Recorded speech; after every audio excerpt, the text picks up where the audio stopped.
your appointment, please. You can say 5. Yep, okay, I really appreciate My it. pleasure. You good? Oh, You see the yeah, governor? yeah. I was in the back row for picture day anyway. Me too. Yeah. Always, back middle, always.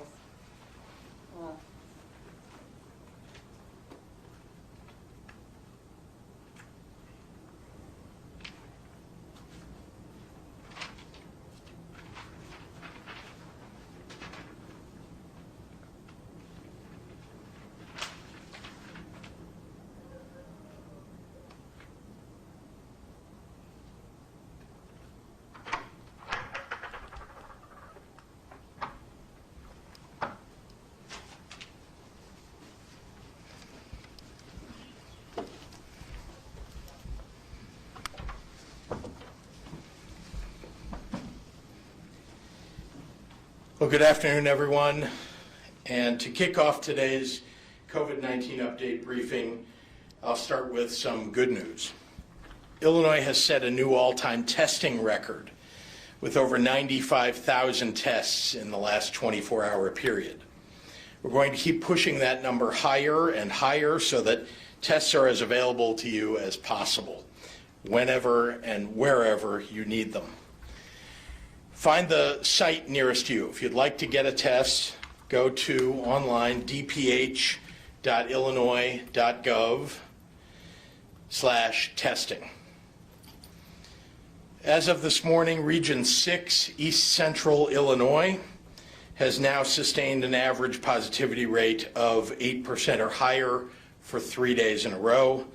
Today hitting a 7-day rolling average of 8.6%, meaning that starting Monday, they will join the majority of the state in operating under resurgence mitigations. That's up from 5.2% in mid-September, the summer peak of 6.2% over Labor Day weekend, and the all-time low of 1.1% in late June. And the region's COVID-related hospital admissions today have tripled since mid-September, up to an average of 18 per day from just 6 per day. As I mentioned yesterday, we're deploying mobile testing to Region 6 throughout the weekend in Richland County today, Effingham on Sunday, in Macon at Decatur Civic Center today through Sunday, and next week, Region 6 will have a testing site from Monday the 2nd through Sunday the 8th at Danville Area Community College. Again, go to our testing site on the DPH website to find a testing site near you. Region 6 is our 10th of 11 regions to require additional resurgence mitigation in recent weeks. The final region, Region 2, which includes Peoria and Rock Island, today crossed the 8% positivity threshold for the first time, reaching a new 7-day rolling average of 8.5% as of today. Barring an unlikely reversal of that trend, 2 more days at or above that 8% intervention threshold will bring Region 2 into mitigations in the coming days. Once again, this is a problem that is affecting the entire state. I'd just like to remind parents and kids alike to make good decisions tonight and tomorrow for your continued good health. Find new ways to celebrate the holiday while staying safe from the virus. And make sure you find a way to build that surgical or medical mask into your costume. The safest way to do Halloween this year, of course, is virtually and from home. That said, for those who want to find more of a middle ground, IDPH has put forward and provided some ideas for how you can have a safer neighborhood trick-or-treat event. That's available on our website in both English and Spanish at dph.illinois.gov/COVID-19. In the end, whatever fun you choose, please remember this virus does not make exceptions for holidays or because you want to take a break from it. With community transmission rates on the rise all around the state, it's more important than ever to take caution, mask up, avoid gatherings, and ensure your family gets through this as safe as they can be. Think seriously about whether you need to be going out to celebrate at all. And if you decide to go out, keep as much of your activity outdoors as possible and remain masked. Let's remember that the quickest way that we get our kids back into schools and businesses open and workers employed is to bring down infections and positivity rates and hospitalizations in our communities. And that means mask up, wash up, back up, and sleeve up to get your flu shot. Before I hand over the podium, let me take just a moment to say that I know you hear those words, mask up, keep your distance. You probably hear those from me virtually every day. You see them around your neighborhood, and from local officials you hear them. In many ways, for many people, I fear they've become like background noise. So let me just remind you of what they really mean. Almost 2 months ago here in Chicago and again in Springfield, I joined faith leaders of every background in a memorial service to honor the 8,000 Illinoisans we had lost at that time to this virus, along with a handful of families who courageously shared their stories of their lost loved ones, allowing us all to grieve with them for those that we've lost. It is a great indignity of this disease that it has also stolen our traditional and more profound ways to mourn. Full-hearted gatherings of loved ones, coming together for the funeral and memorial services that often do perhaps as much for the souls of the living as they do for the dead. At those services in September, we heard directly from some of these families. We bore witness to their pain, a pain that now gets twisted and tormented by the people who go around and declare that efforts to prevent further loss are an assault on their freedom. Whether or not you've lost someone to this virus, it's okay to grieve. It's okay to feel despair. It's okay to feel that the world is crashing down upon you. Even if you look left and right and wonder, is it fair for me to be feeling this way? Yes, it is fair to mourn the losses, the wrenching loss of life, but also the loss of our ways of life. Everything we are experiencing as a state, as a nation, as a world, it is so hard for so many people. And it's harder still when some people act as if the loss of those we love, now nearly 10,000 Illinoisans, more than 230,000 Americans, more than 1 million people worldwide, is less of a loss because of their own personal circumstances. So when I ask you to wear a mask, when I ask you to take care of your community, it's not because I think it's fun to ask. It's because I've heard directly from those who have lost someone that they love, those families whose normal is never coming back, vaccine or not. It's because I don't want any more people to experience that horrible, scalding pain of life lost too soon. A pain made all the more unbearable when the world turns its back on ways to help. The stories that these families share about how their lives are less whole because they lost someone to this pandemic, well, that's what makes me cry.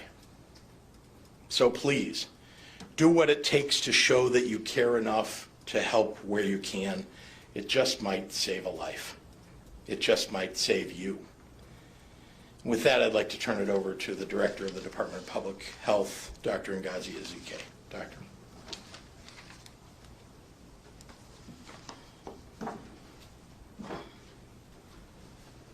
Governor, thank you for those powerful words. Good afternoon. It's Friday yet again. The cases continue to increase, the hospitalizations continue to increase, and the deaths continue to increase. People can look at the numbers however they want to, make their own calculations, insert their hypotheses, but we're not going to deny that hospital beds are being used at a higher rate. Please ask any hospital executive across the state. We have more individuals in the ICU, and we have more people on ventilators compared to just a week ago, 2 weeks ago. Overnight, 3,092 individuals were in hospitals across Illinois with COVID-related illness, and of those, 673 were in the ICU, and 288 patients were on ventilators. Today, we are reporting 6,943 new cases of COVID-19. We've also been made aware of 36 additional deaths. To date, a total of 402,401 confirmed cases have been reported in Illinois and 9,711 deaths. As the governor mentioned, in the past 24 hours, more than 95,000 tests were reported for more than 7.6 million tests. As the governor also highlighted, it's great to see this record number of tests, but what the results show are grim. But even though the numbers are grim today, I'd like to remind everyone that the future is not fixed, and what we do today directly impacts tomorrow and the tomorrows after that. We still have the pen and the ink to author new chapters in this already sad, non-fictional narrative. But with our pens and our ink, we can write better chapters going forward. Please wear a mask today. Help prevent yourself and others from getting COVID-19. That will mean less hospitalizations in the future and less deaths. In a pandemic that has dragged on for more than 9 months, and with the numbers all going in the wrong direction again, it's easy to feel discouraged. We all feel discouraged, but you shouldn't feel like there's nothing you can do. There is something you can do. Public health officials might be running out of options, but you have the most powerful options within your toolbox. And it's the things that we have been saying from here, but we all have to do them. So please, let's take hold of our collective power. Let's take action today. Let's wear our mask. Let's watch our distance. Let's wash our hands. And my new W, let's wage war against flu by getting our flu shot. I know it's Halloween weekend, and I'm urging you to make pandemic-guided decisions, as the governor recommended. Indoor Halloween parties are just not likely to be safe. So let's do the right thing so that our next holidays will not give us a reason to mourn. I'll summarize comments in Spanish. Buenas tardes a todos. La verdad es muy simple. Los casos están aumentando, igual con las hospitalizaciones y también las muertes. La gente quiere ver los números de manera diferente y hacer sus propios cálculos, pero no se puede negar que se está utilizando más camas de hospital, más personas en la unidad de cuidados intensivos y más personas en ventiladores en comparación del mes pasado. 3,092 personas en Illinois estaban en el hospital con COVID-19. De ellos, 673 pacientes estaban en la unidad de cuidados intensivos y 288 pacientes estaban en ventiladores. Hoy informamos 6,943 nuevos casos de COVID-19, incluidas 36 vidas perdidas. Hasta la fecha se han reportado un total de 402,401 casos confirmados en Illinois y un total de 9,711 muertes. En las últimas 24 horas se informaron 95,000 pruebas para un total de 7.6 millones de pruebas. Aparte del número de pruebas que se hacen cada día, los números van en la dirección equivocada. Pero me gustaría recordar a todos que nuestro futuro no está fijado. Lo que hacemos hoy impacta mañana y los días siguientes.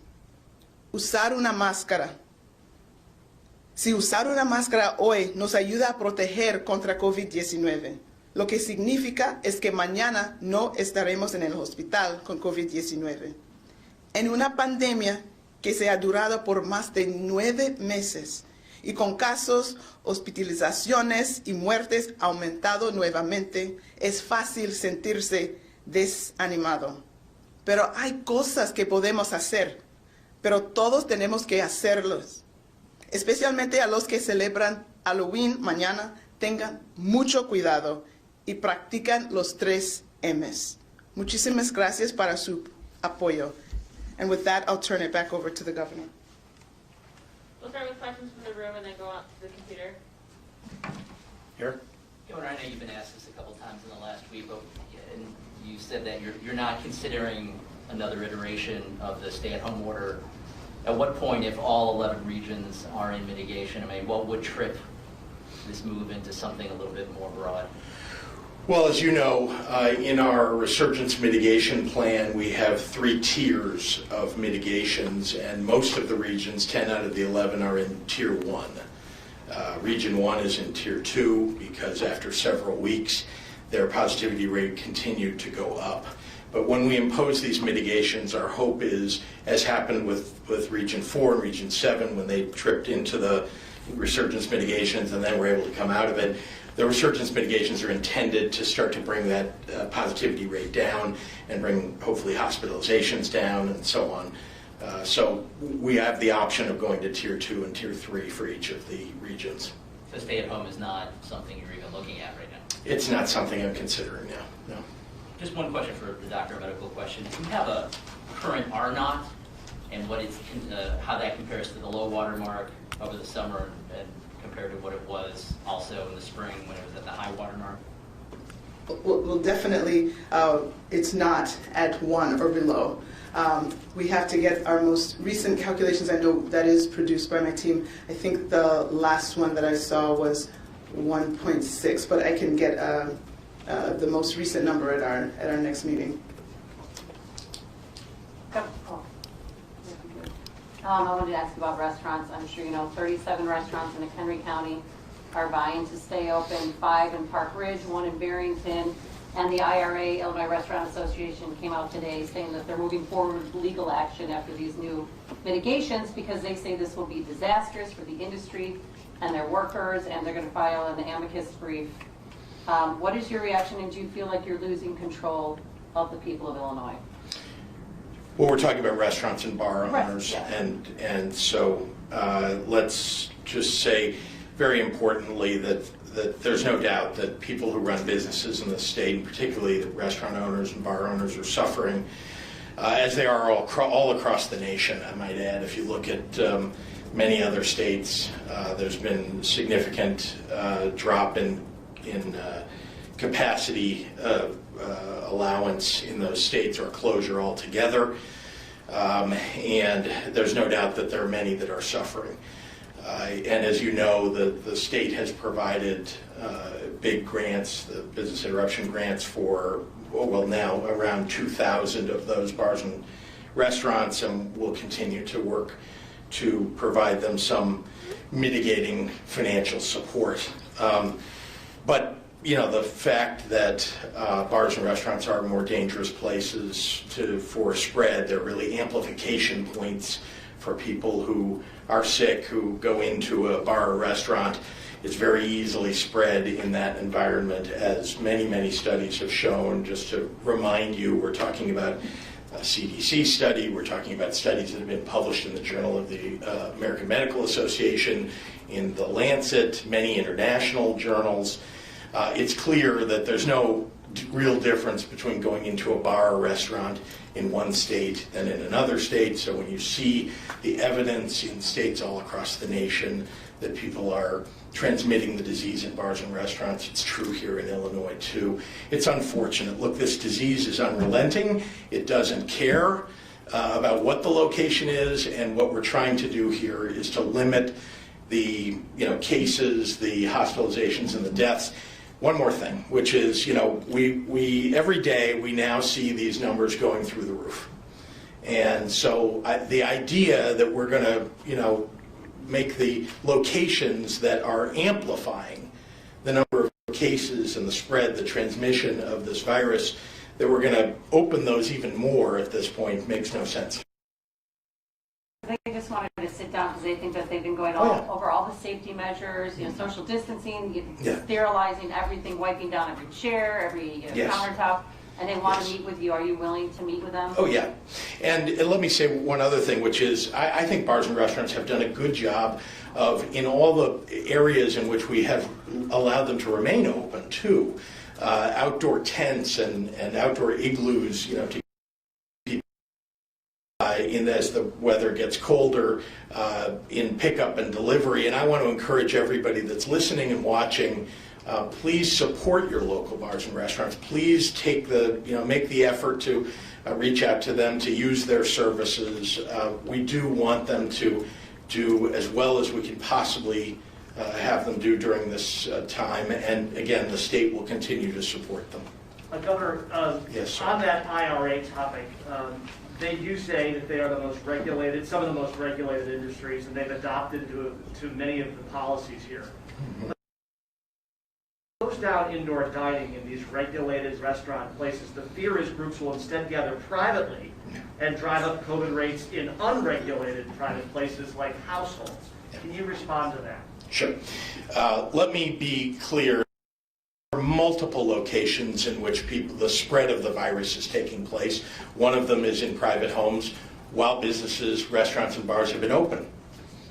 And the fact that going into a home can be a spreading location is to some degree unrelated to the fact that you can go into a bar. Remember, you go into a bar or restaurant, you may be with some friends of yours, but you're also now with a whole bunch of other people that you don't know.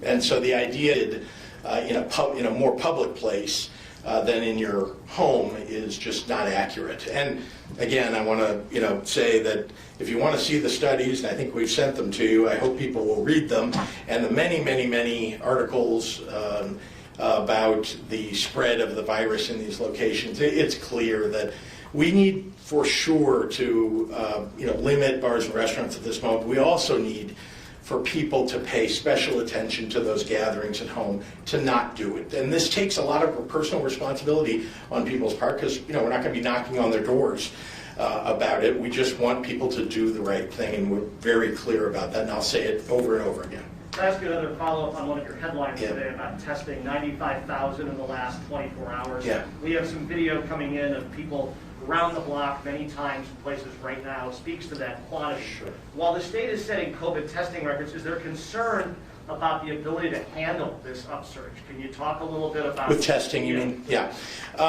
Look, I'm always concerned. I suppose if 150,000 people show up on a day when we can only handle 100,000 tests, for example, then that would be a challenge. We're going to try to get everybody a test, though, that's for sure. Now, I will remind you that we have these additional antigen tests, which are they haven't quite come online. You don't see them in the numbers when you look at our IDPH website because there are not very many being applied right now.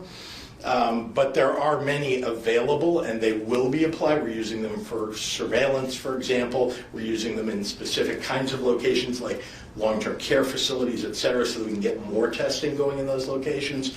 So you'll start to see those in the numbers coming up. But yes, I always worry about not having enough testing. It's why I've been on top of testing from day one, and it's why I'm happy that we're where we are. But 95,000, just to be clear, is nearly the top of the nation. That doesn't say anything other than we're working really hard at it, and maybe better than many other states. But I worry it. Yeah, every day I worry. We'll do one more in the room. You told the IRA yesterday that you're going to give them the data, and did you hand them that data? And also they're worried about the 2 weeks will turn into 2 months, will turn into 4 months.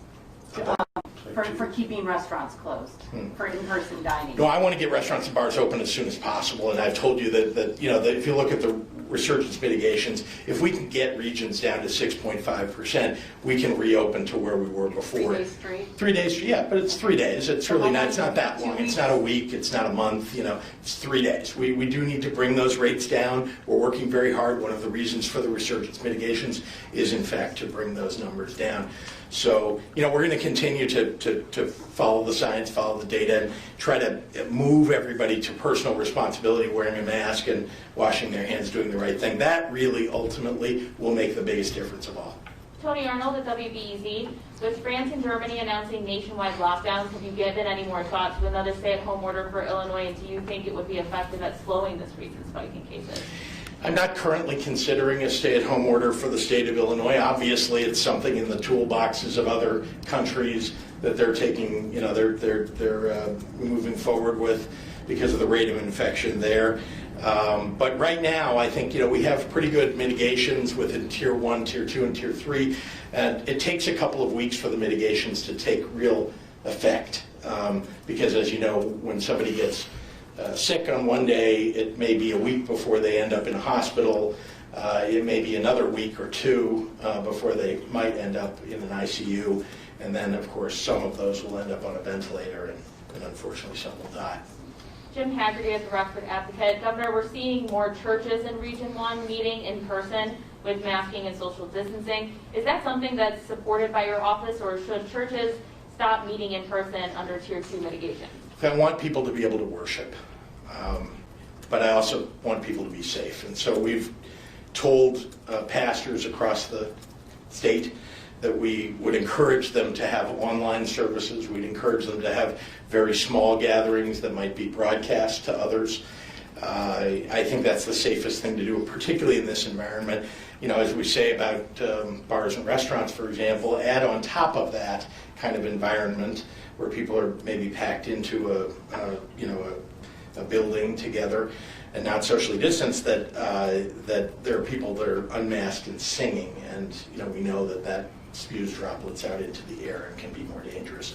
So we're encouraging everybody to just be extraordinarily safe. We prefer stay-at-home services so that people can watch and listen online. Dave Dahl, WTAX.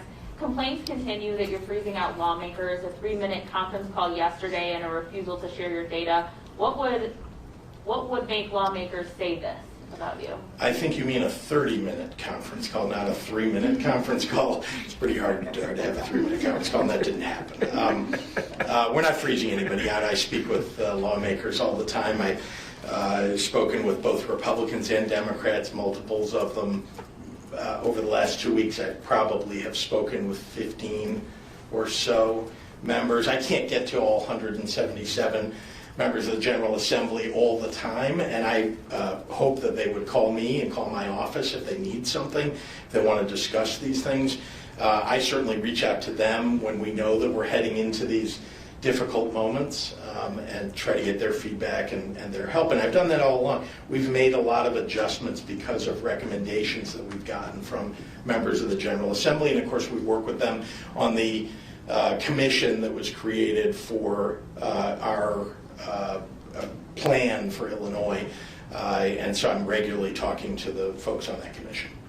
Okay, so Cole at WCIA, Dan Petrella, and Jim Leach all sort of have the same question. I'm going to try and combine. Are they working together on this? No, but this is very similar. So a lot of vocal pushback from people in the restaurant industry. Sure. A lot of businesses ignoring the mitigations.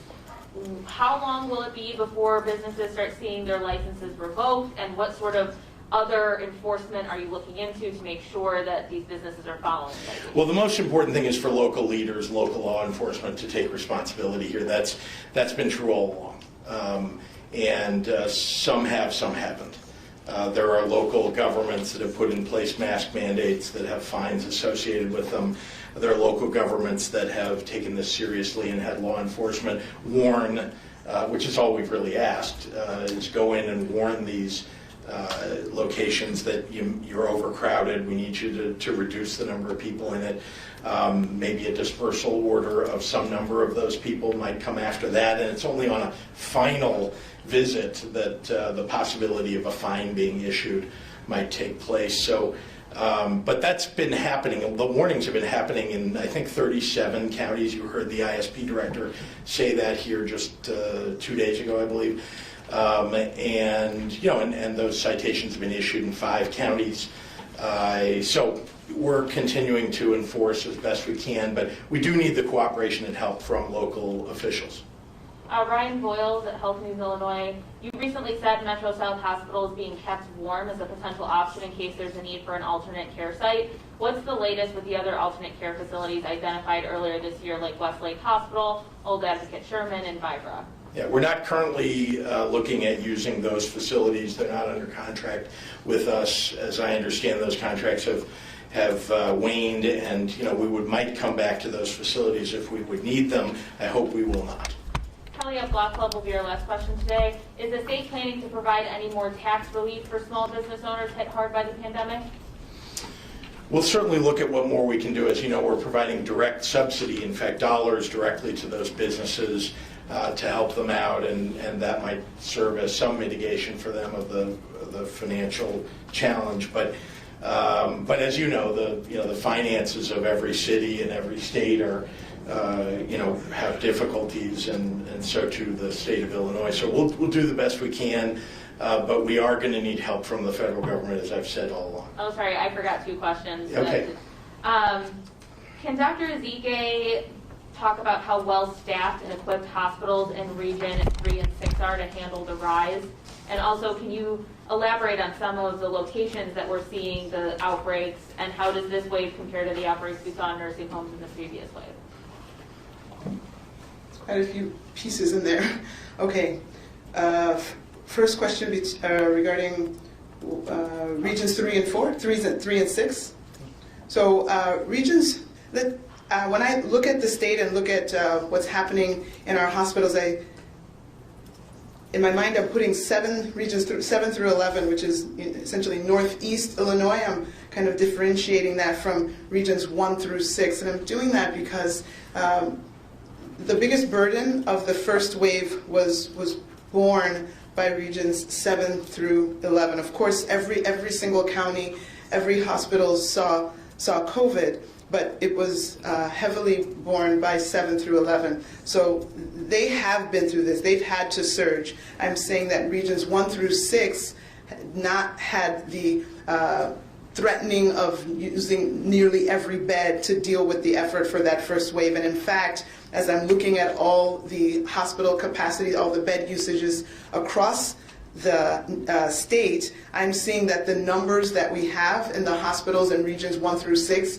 are already at their peak levels from wave 1, right? So we are already seeing numbers that these hospitals saw at the highest point of wave 1, and we are not at the peak now. So that's just to frame it and make sure we all understand that we are getting into territory that most of these hospitals had never seen before. So as we see that, there is concern that regions 3 and 6 have the possibility, not today, if someone, I don't wish this on anyone, but if someone were to get sick today, there are beds for everyone today. But if you forecast out with the amount of cases that we're having, which suggest a certain number of hospitalizations in the future, we do predict that there could be shortages in as short as 2 to 4 weeks.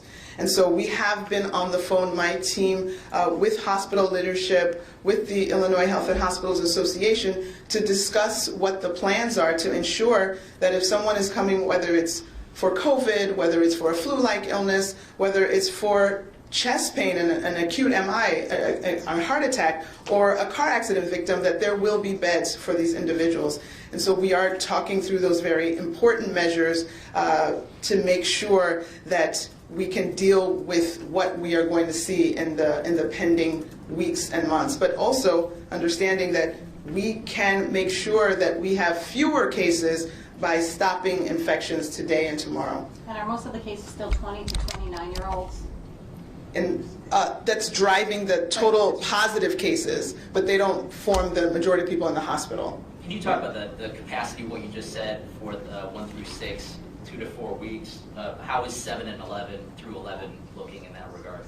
So the numbers that we're seeing in regions 7 through 11 is not anywhere close to what the peak was for the first wave. So that's what I'm saying. They are not in a position, they're not currently in a position where they're already higher than what they've seen before and not quite sure how they would surge to another level. They are not close to the numbers that they saw at the peak. So there's a big difference between regions 1 through 6 and 7 through 11. Yeah, I think you got that. Okay, great, thanks. And then, sorry, this is the last one. Sure. It's from Mary Ann Ahern. Governor, can you please react to Mayor Lightfoot earlier today saying she's worried about businesses, especially bars and restaurants, and doesn't know if they'll be able to come back, and she insists bars and restaurants are not the source of spread in Chicago, but rather it's personal gatherings, and she would also like Dr. Ezike to respond to that as well. Sure, I think I answered that Sure. a little earlier in this press conference, but I'll say, first of all, that as I have believed all along, the effect on businesses of this virus is tragic. I mean, it is, and it isn't just bars and restaurants, it's retail, it's all kinds of businesses that are affected, and livelihoods. Many, many people who have suffered the loss of a job as a result of this virus. I grieve for them, and I also want to provide them the best support that we can. But let's be clear that there is ample evidence, and I'm going to once again hold up for everybody just the packet of just the beginnings of the studies that exist here about bars and restaurants that we provided to the press and to many local officials who've complained about their bars and restaurants, for example, or the chambers of commerce or restaurant owners, and remind you that people are dying. Period. We just had 6,900 people detected with coronavirus. That's more than we've seen ever in this state, 6,900. We now have hospitalizations going up. They're almost double what they were just a few weeks ago. And this is extraordinarily dangerous. This is an extraordinarily dangerous time.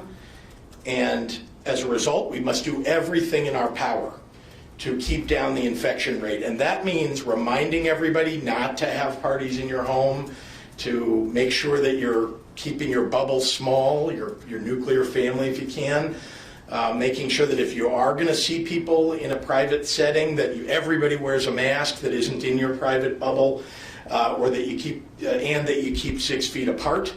And I just, all I can say is that I am going to fight this virus.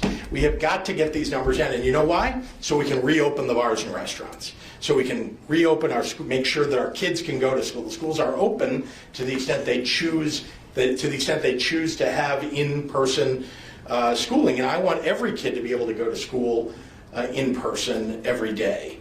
And so we have got to bring down these numbers so that we can restore the businesses, restore education. We can get there. I know we can. Okay, thanks everyone. Thank you. Thank you for not wearing a